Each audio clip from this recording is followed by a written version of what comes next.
Assalamualaikum warahmatullahi wabarakatuh.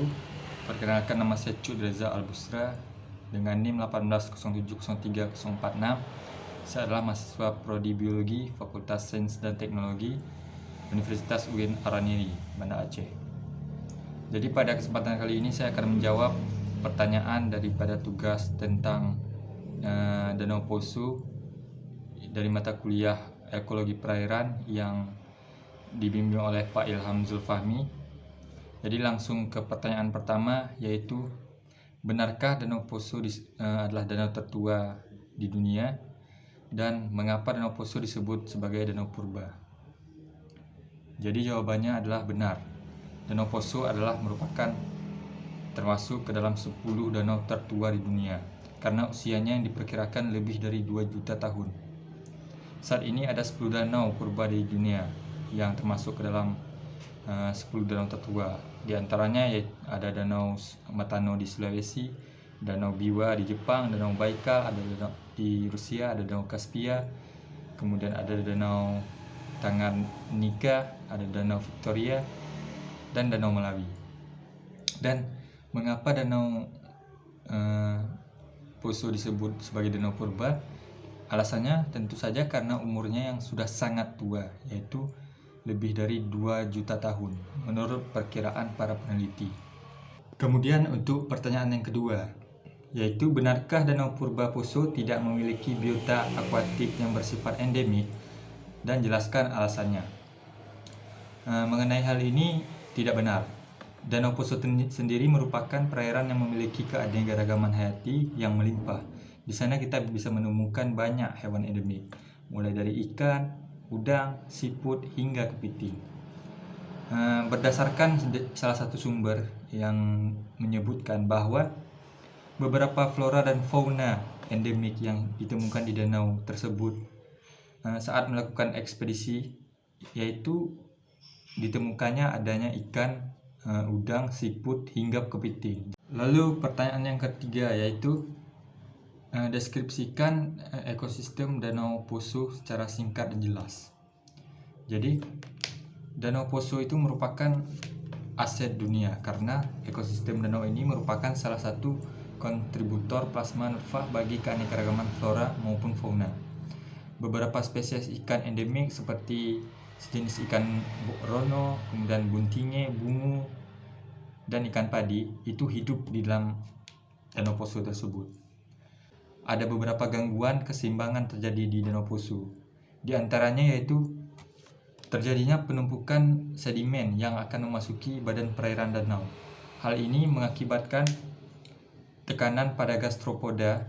Gastropoda tersendiri merupakan salah satu kelas moluska dari filum Avertebrata dan merupakan salah satu jenis komunitas fauna bentik yang hidup di dasar perairan.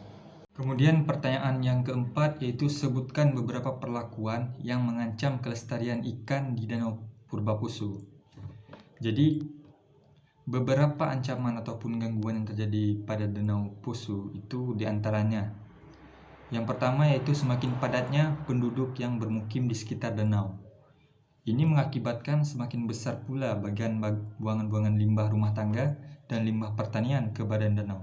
Dan hal ini berdampak negatif bagi kelangsungan kehidupan biota di danau ini. Kemudian yang kedua yaitu menjamurnya budidaya ikan dengan menggunakan sistem keramba atau jaring apung yang ada di sebagian badan. Jadi budidaya ikan ini tentu saja sangat mengganggu bagi populasi ikan yang ada di danau tersebut.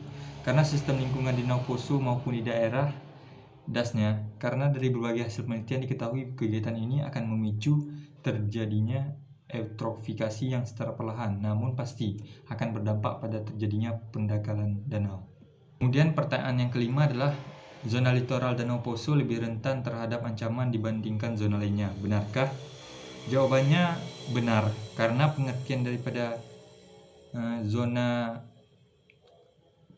litoral sendiri adalah yaitu zona yang berada di permukaan ataupun zona yang berada di pasang surut. Jadi pada saat airnya surut itu akan menjadi sebuah daratan, berbentuk daratan. Sehingga pada daerah tersebut yaitu hidupnya beberapa biota-biota endemik ataupun fauna dan flora yang semacam plankton dan tumbuh-tumbuhan lainnya, sehingga mungkin pada daerah tersebut lebih rentan terhadap ancaman daripada manusia ataupun hewan-hewan lain. Yang terakhir yaitu apa strategi konservasi yang Anda tawarkan terhadap Danau Poso. Jadi strategi konservasi yang bisa saya berikan untuk melindungi Danau Poso ini adalah yang pertama tentu saja dari pemerintah. Mengingat Danau Poso ini adalah danau purba ataupun danau yang tertua di dunia, maka setidaknya pemerintah bisa menetapkan bahwa Danau Poso ini sebagai cagar alam nasional dan tidak dijadikan sebagai tempat tinggal di pinggiran Danau Poso ini bagi para warga-warga. Kemudian juga bisa juga dengan cara lebih diperketatnya penjagaan daripada polisi hutan. Mungkin polisi hutan bisa langsung juga menjaga Danau Poso tersebut, karena mengingat tadi bahwa ini adalah salah satu peninggalan sejarah dan ini menjadi sungai yang sangat penting. Terima kasih. Hanya ini paparan dari saya, jawaban tentang Danau Poso. Lebih dan kurang saya mohon maaf. Wabillahi taufiq wal hidayah. Wassalamualaikum warahmatullahi wabarakatuh.